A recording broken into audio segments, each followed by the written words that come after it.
This program is designed to provide general information with regards to the subject matters covered. This information is given with the understanding that neither the hosts, guests, sponsors, or station are engaged in rendering any specific and personal, medical, financial, legal, counseling, professional service, or any advice. You should seek the services of competent professionals before applying or trying any suggested ideas. Magazine publisher and entrepreneur Judith Mancini is sharing captivating conversations with experts in their field about the latest trends in our ever-changing world to help you become healthy, wealthy, and wise. Judith Mancini today will spark your interest and inspire you to lead your best life ever. And now, here's Judith.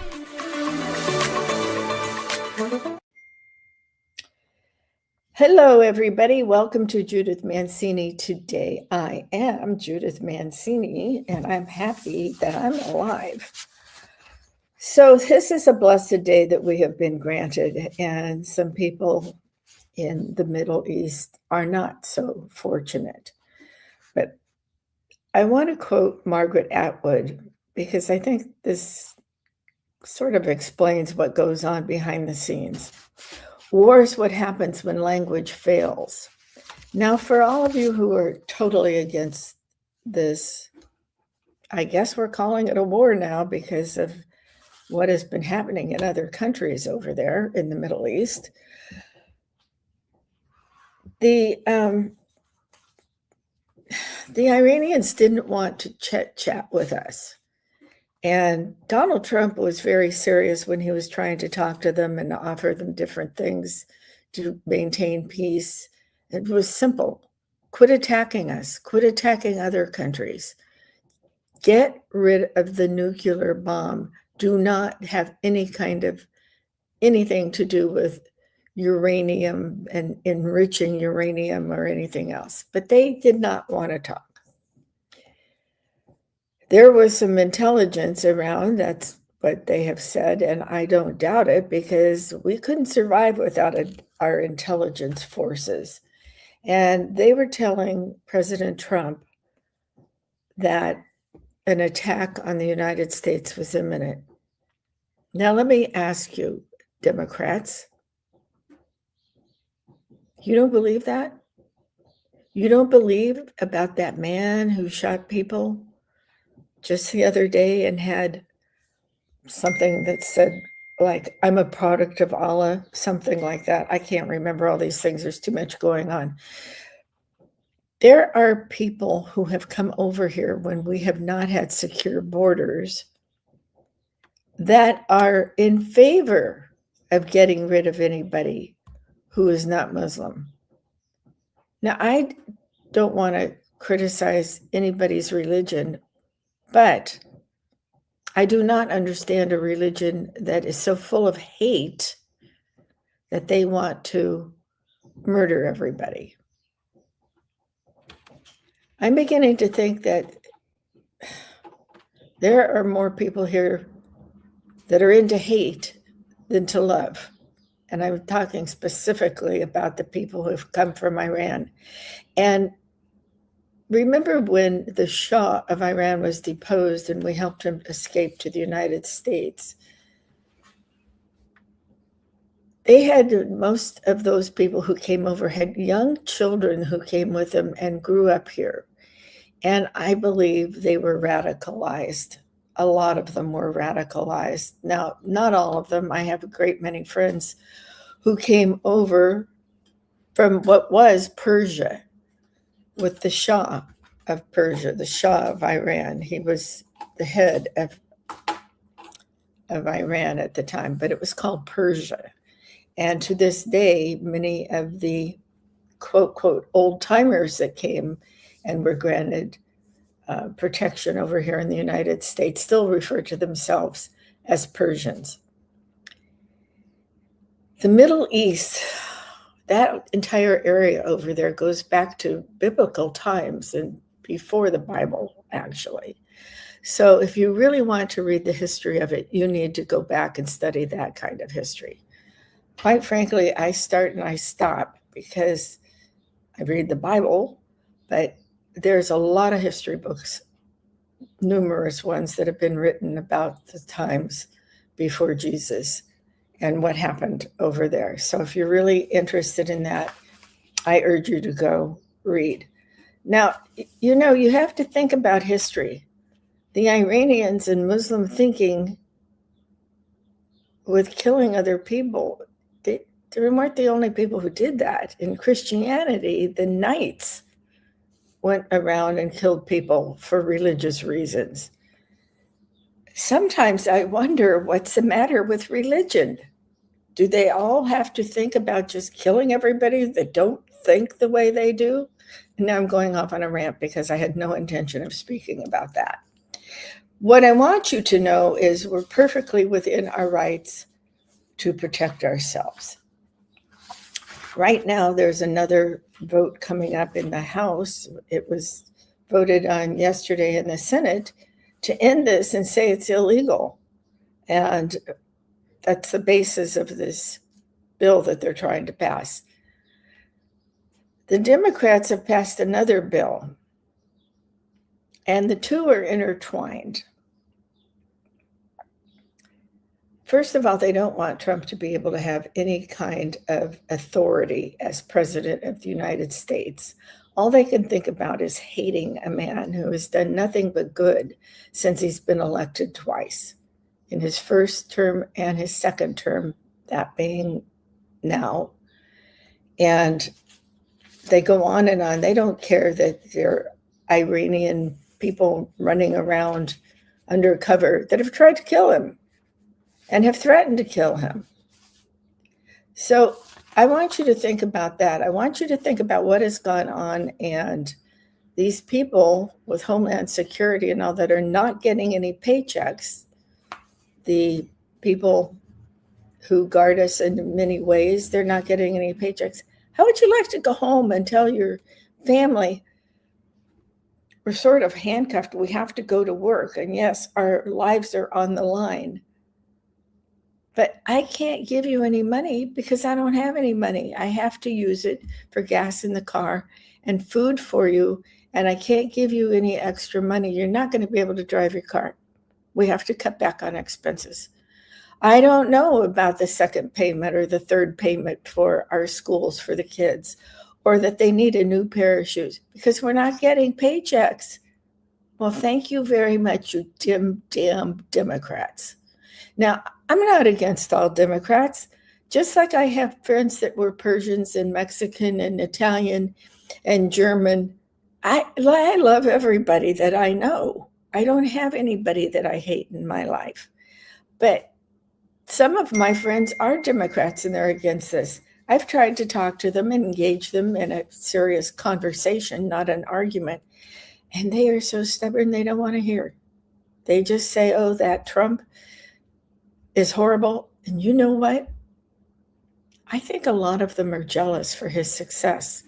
And I mean his success before running for office. I have long said to people that I know, well before any of this happened and before Trump ran for office, we need a businessman to run the United States who understands how to negotiate, how to spend the money, how to save the money, how to make the money and the investments rise so that more people can enjoy a wonderful lifestyle or just simply pay their bills. President Trump has done that. I'm not going to go into a list of his achievements, but I will say that I believe he made the right decision to attack before we were attacked. I don't think any of you have bomb shelters built in your homes. Israel does, and Israel fights for their country. Now, you could go back and argue about who should be occupying that land and all that. That's not what we're doing here today. We're talking about protecting the United States of America. We're talking about, why do I always lose my notes? Probably because I get up so early in the morning and write them and forget where I put them. What do we discuss when we are so wrapped up with trepidation and have absolutely no idea of when or where or how long it will take for us to reach the end of the war and preserve the freedoms and life that we cherish in the greatest country in the world, the USA? That's my question to you today. Sure, we have problems. Everybody has problems. Whether you're rich or poor, you have problems, and they may be different problems for everybody and every family. But I'll tell you one problem that you don't want to have, and that's having a nuclear bomb come over here, or ballistic missiles. I guess I don't know the difference between a ballistic missile and somebody carrying a nuclear bomb. Maybe they're the same. I don't know. I'm not into munitions. But I'll tell you one thing, I don't want them coming over here and killing my grandchildren, perhaps, or my dear friends, or me.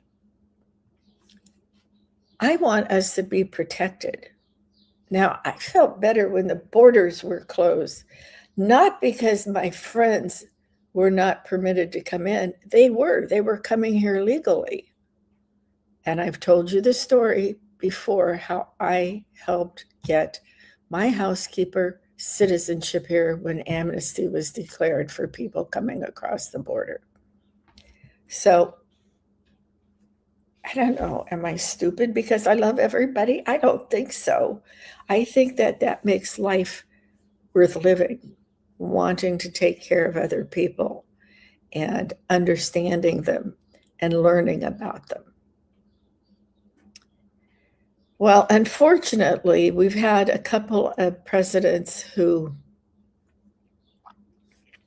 are not in favor of doing what we think is going to be good for our country. I want to go back to the vote about not allowing Trump to continue the war. Do you know that he invoked the Monroe document? Do you know who even Monroe is? He was the 5th president of the United States. And people who have invoked the Monroe document were interested in keeping people out from coming in and taking over our country for their benefit.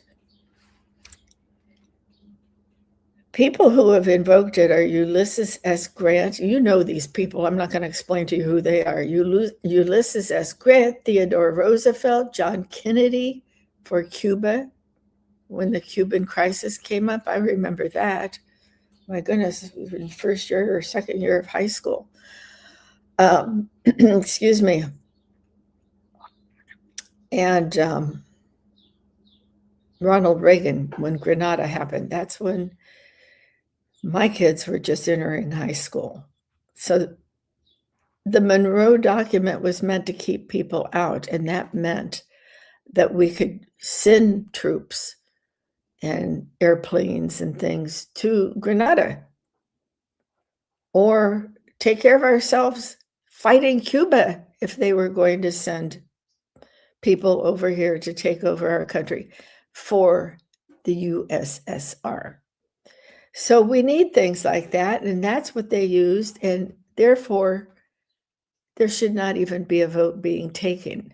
People in Congress should be behind the President of the United States. We didn't elect people to hate on the president, take him out of office, cheer when he's shot.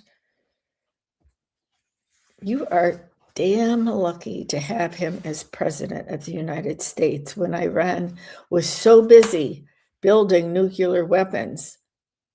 You are so lucky that he did invoke the Monroe document and went over and took care of the Ayatollah Khomeini and his gang who were trying to take over the world, basically.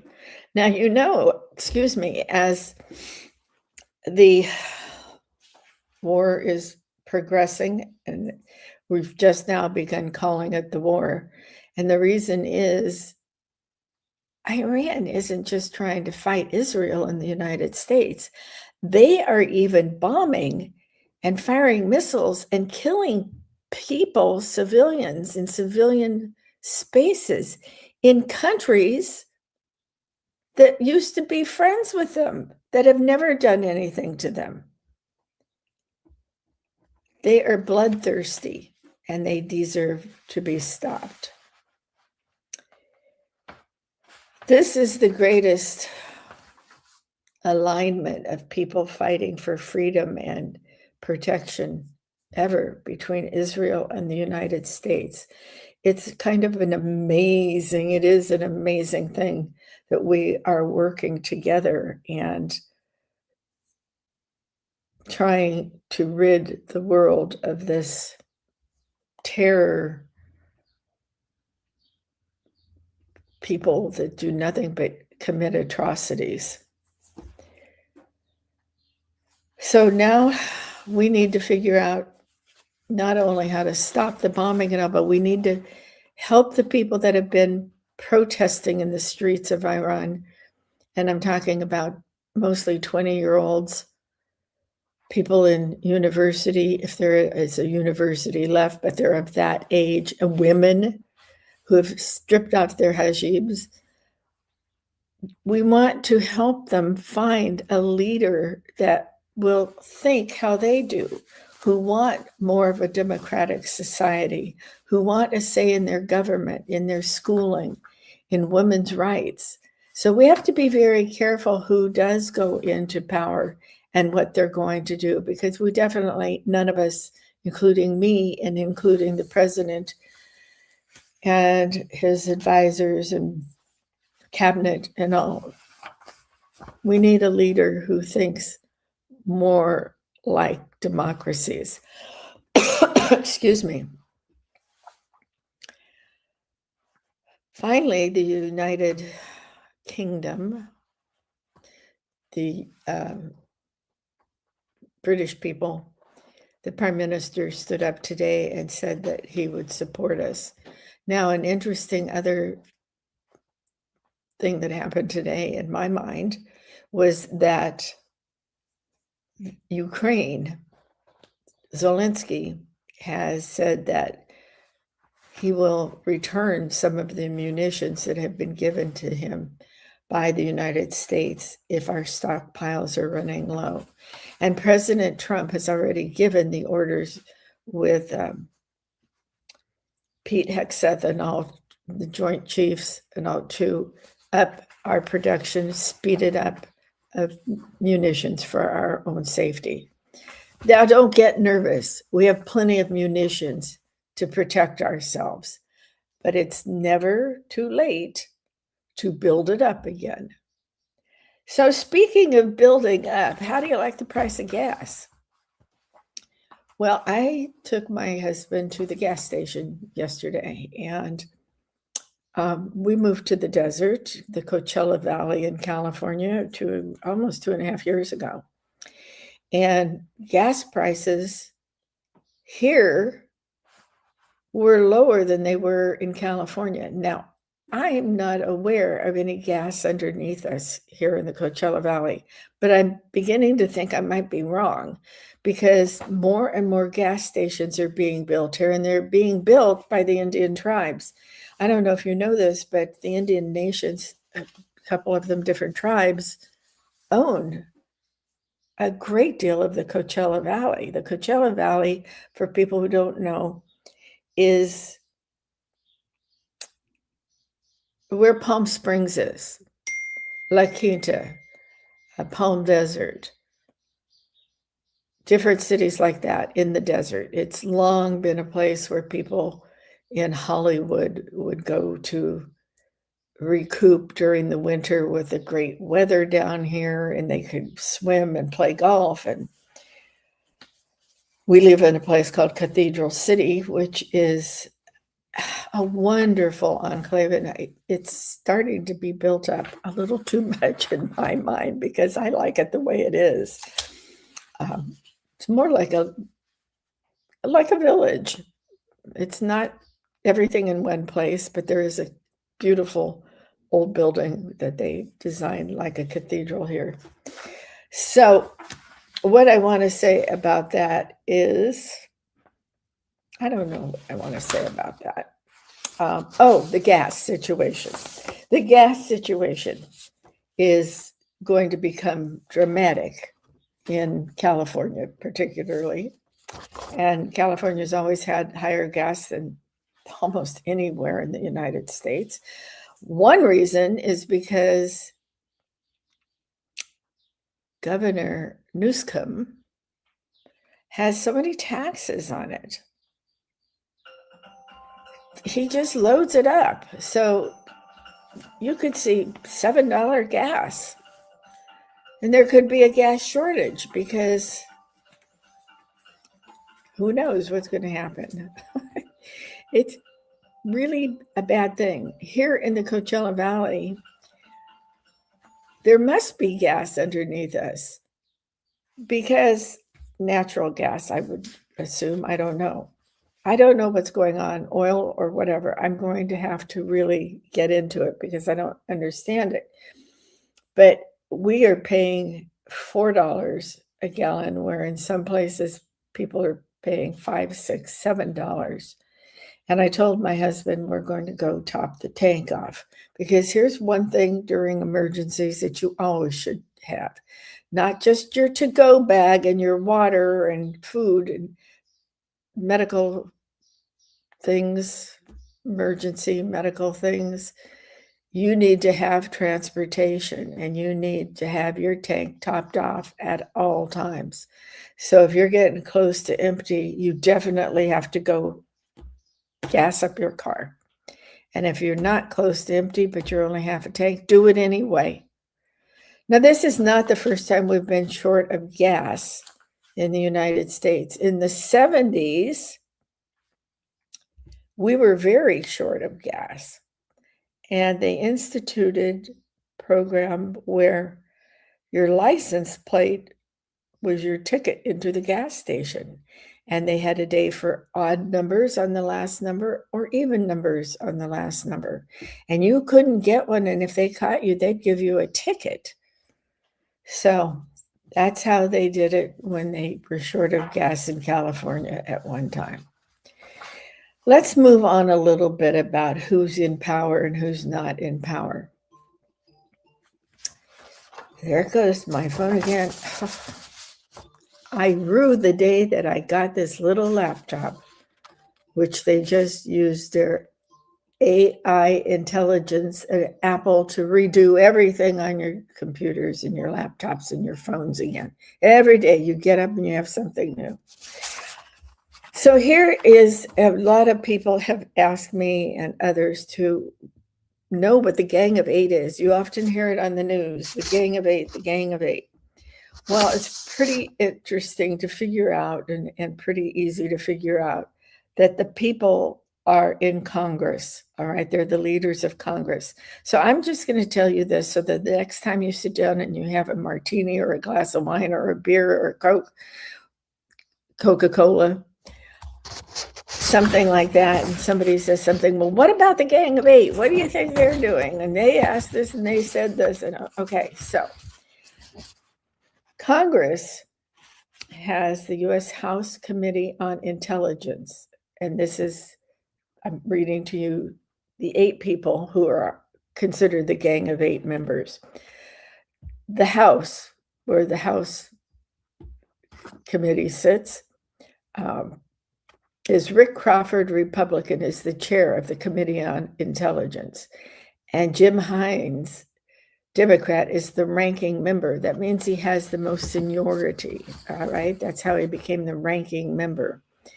And then we go to the committee of the United States Senate Committee on Intelligence. Remember, the House votes for itself and the Senate votes for itself. So there's duplicate committees, one person from the Democrats, one from the Republicans in each of these committees.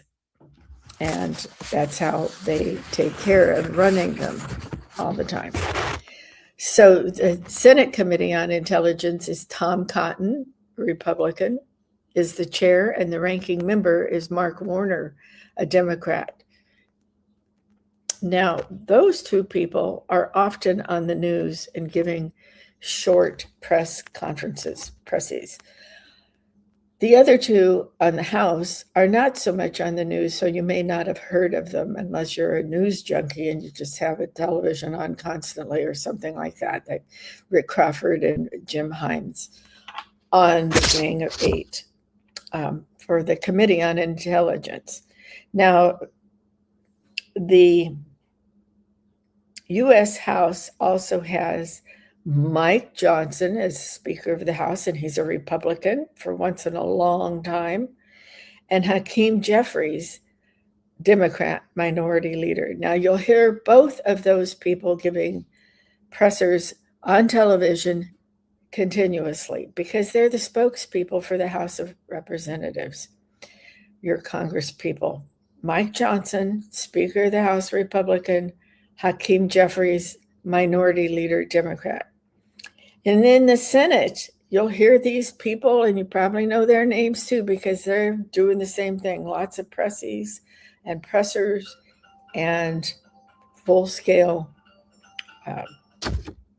interviews. In the Senate, the majority leader, because we hold the majority, it's Republicans, John Thune, he's a Republican. So you'll hear him and of him quite a bit. And Chuck Schumer, do I even need to tell you who he is? Because he has got the microphone in his hand or mouth continuously. His name, Chuck Schumer, Democrat. He's the minority leader. So when the Congress, the House, and the Senate are set to debate, these people are their leaders, and they speak, the leaders of the Senate and the House in both parties are the ones who speak to you mostly on press conferences, et cetera, et cetera. And sometimes they're very excited and yelling and screaming, and sometimes they're not. They're very quiet and subtle, and they can go on for hours. And if they go on for hours, that's the filibuster, but they're not letting you do that anymore. I think they're getting rid of that. So there is a little bit about the way our government works, just in case you forgot your civics classes from high school or college. All right. We want to know what you're doing to take care of yourself during this war. War can cause you a lot of stress, of course. You're thinking about your babies, and your babies, be it away at school. You could be your baby when they're in high school or college. They're still your babies, okay? And you want to know that they're safe and sound, and your spouses and your friends. And it can become quite stressful. So you need to do things I talk about all the time to maintain your cool. Maintain your cool, man. Don't get excited when you're with a friend and they're taking the opposite view of yours. If you want to debate it, do so in a civil manner. You're entitled to your ideas and your beliefs just as your friend is. So listen to each other, and who knows, you may be persuaded to join the other side, and they may be persuaded to join your side. Try not to lose friends over these things. I will tell you, quite frankly, I supported President Trump in his first election and his second election. In the first election, I lost friends because I was a Trump supporter.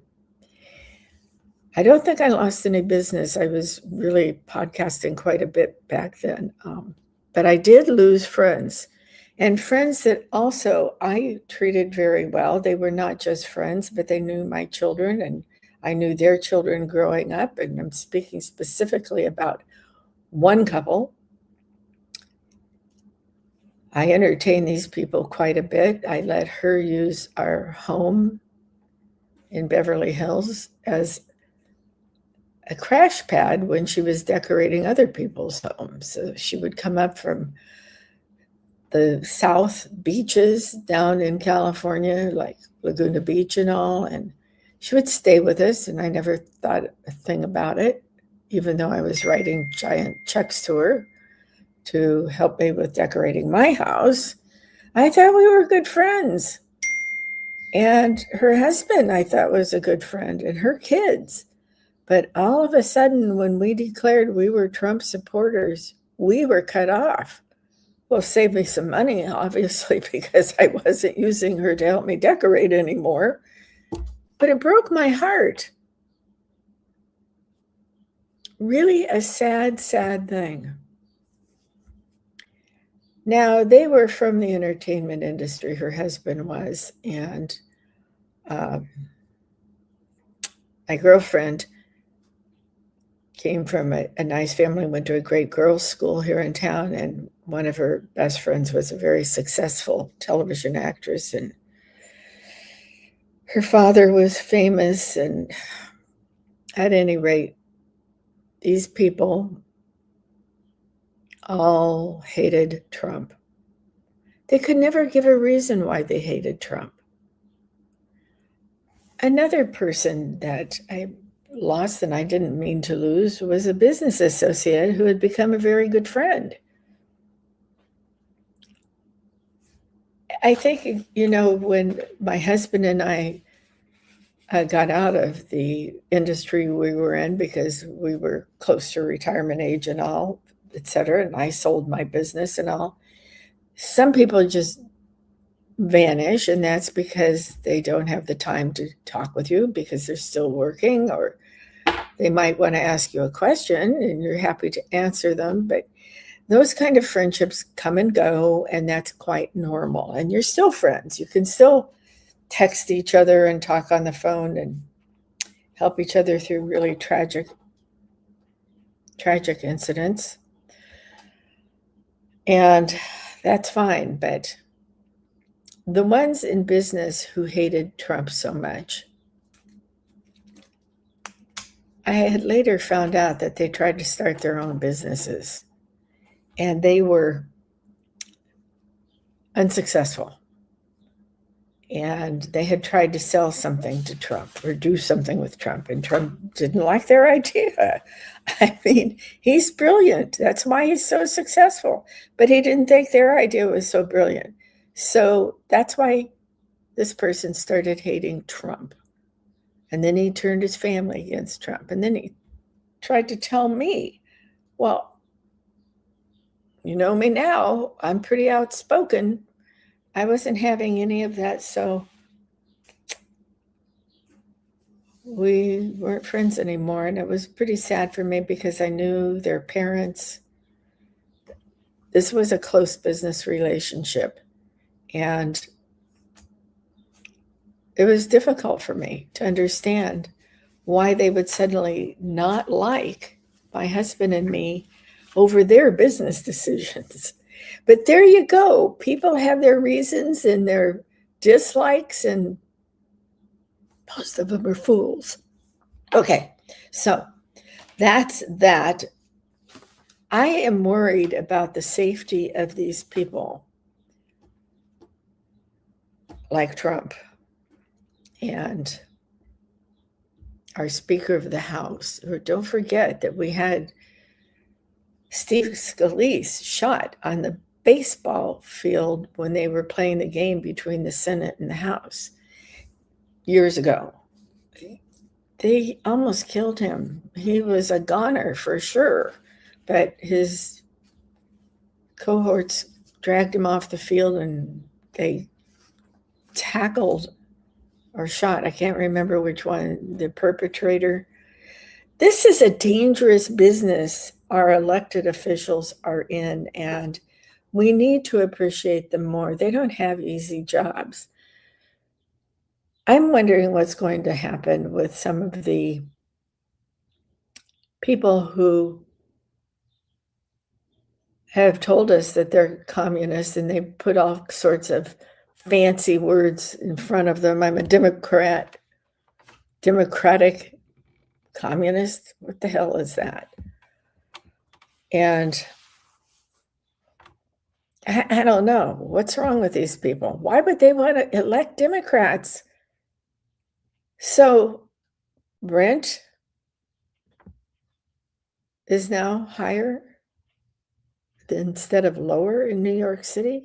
Give me a break. What are you guys doing? What are you thinking? So there is Miss Crockett, who was running for office, and she got shut down. She did not win the primary. And she, to me, is like a communist. And she talks too much, in my opinion. But there you go. And can you tell me what's happening with Ms. Harris, Kamala Harris, and her husband? How could she seriously be thinking of running for office? Look what she and Biden did to us. It's her responsibility to tell Biden, you can't keep the borders open. I'm the border czar. What? Why would Biden name her the border czar? And the only time she went down there, she sat down in a chair and gave an interview to somebody, I can't remember what. She sat kind of in front of part of the wall that Trump had built and said, we don't need a wall. This is Give me a break. What are we trying to do? Elect idiots? They're not going to be so happy if they continue to vote for communists. We have two parties. The Democratic Party, the Democrat Party with the mule or the donkey or whatever the heck it is. Well, I don't want you guys to be a donkey's ass and make these stupid decisions. Get back to the party that was responsible, the party of John F. Kennedy. We need people like that in the Democrat Party. And the Republicans with their elephant, they never forget. Remember that, people. An elephant never forgets. And the Republicans showed you that when they elected President Trump for his first term and his second term. And some of you Republicans who are Republicans in name only, a rhino, cut it out. That's not going to get you votes. If you really want to help your country, knock it off and be loyal. I'm appalled at some of the people who are against Trump in the Republican Party. And I look at them and I'm wondering, what have they done? What has Rand Paul done for the country? You could tell me and I'd be happy to listen. I just know his name because he's a doctor and he's in Congress. I keep missing any interview he's had on television, so I should look and see. But that is an example of a rhino, Republican in name only. On another hand, another one I don't like is a Democrat, and that's Mark Kelly. I didn't like him when I met him at a fundraiser, and I didn't like him anymore, period. I don't like him, okay? He needs to get some help. Okay, let's talk about our health. I started to tell you, what do you do? I don't want you to lose friends over this. I want you to not be so stressed out. And I want you to think about what I've said before, and I do this myself. Before I get out of bed in the morning, I say my prayers. And I thank God for another beautiful day. And even though I complain about the wind and the dust and the this and the that, this place is beautiful like Lake Tahoe is beautiful, okay? We don't have the pine trees in the lake. But what we have is the same we had there when I was raising my kids. Blue sky almost every single day, and beautiful sunsets and sunrises. And I get up every morning and I thank God for giving me another day. another blessing. And for my children and my family and my friends. And there's a lot of things to be grateful for. Why don't you try it in the morning? It makes you feel a whole lot better. And then if my husband's up, I'll fix him a quick breakfast. If he's not up, I throw my clothes on and I go for a walk outside, because it's basically the only time I can get a walk in early in the morning in the desert. That when it comes summertime, it gets to 125. I'm not walking in that. So I get up early in the morning and take a walk. And then we want you to eat healthy. When I'm stressed out, and I will tell you something, I stopped taking care of myself when I lost my son nearly 5 years ago. 5 years coming up this November. And I not only stopped taking care of myself, I stopped exercising. I didn't take walks. I didn't get out in the sun. I didn't take my vitamins, my supplements. I didn't eat healthy. I ate a lot of snacks, and I just let myself go. I couldn't operate. There was nothing there. I was an empty shell. And my husband is here, of course, and he's a wonderful, loving man, and he doesn't know how to take care of people and make a cup of coffee, but that's not what I need him for. And he'd listen, and he'd listen. And I have so many friends down here, but I couldn't even call them and go out with them. And I lost a friend a few months ago that called me a couple times, and I didn't return her call. She always left me nice messages, but I didn't have the energy or the gumption to pick up the phone and call her, and we'd been friends forever. And I've done that to a lot of my friends, and I'm ashamed of it because they all meant well. But I pray that none of you ever have the grief or things to go through that I went through in losing my son. So moving on, I want you to think good thoughts. I want you to eat healthy. Don't eat those chips. Fortunately, I'm not a big drinker, so I gave up all drinking practically when I was grieving. Then I now have recently, when we've started going out to lunch or dinner, I've decided, wouldn't it be nice to sit here and chit chat and have a beer? A nice ice cold beer in this hot 100-degree weather. And gosh darn it, those Modelo's taste really good, and they're only 90 calories.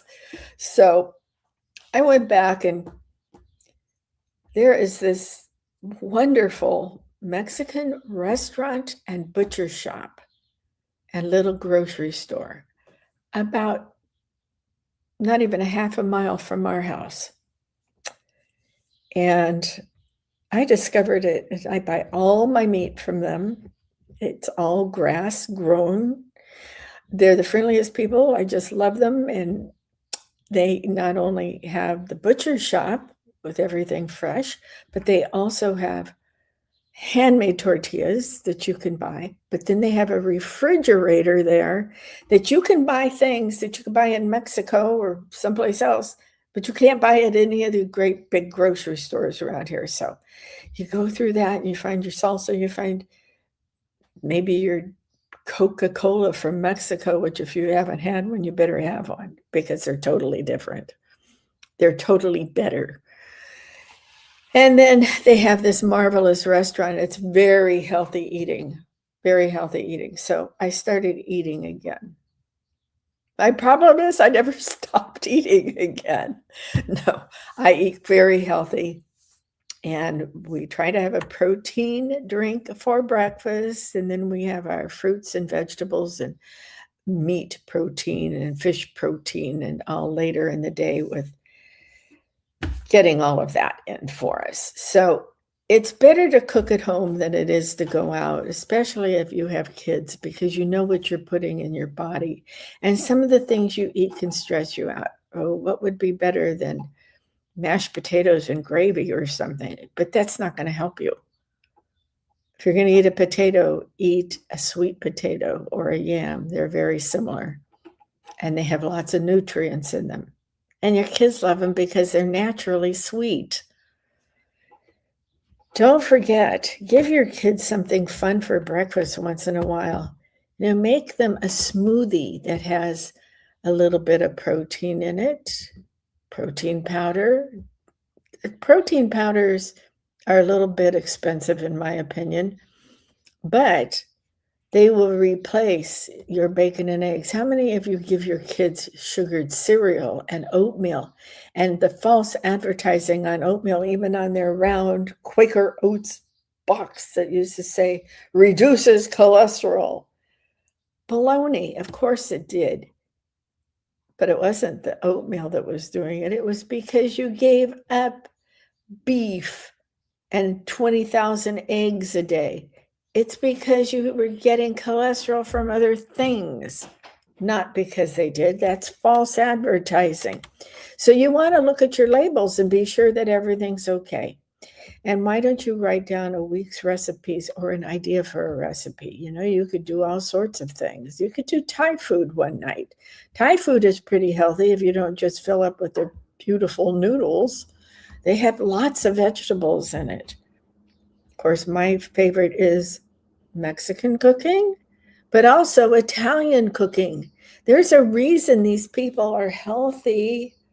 These people are healthy because they have the right combination of foods, the fruits, the vegetables, and the protein. And the vitamins come naturally because they have all those things in them. So think about that. Maybe before you go to bed, have a nice calming cup of tea, one that says calming, that's chamomile, something like that. But I have even a better one for you. Don't forget LifeWave. LifeWave. LifeWave has those patches. Remember, they're the size of a quarter. And that's phototherapy, and the light comes in and stimulates your cells to stimulate the stem cells in your body, because your stem cells start disappearing about age 25.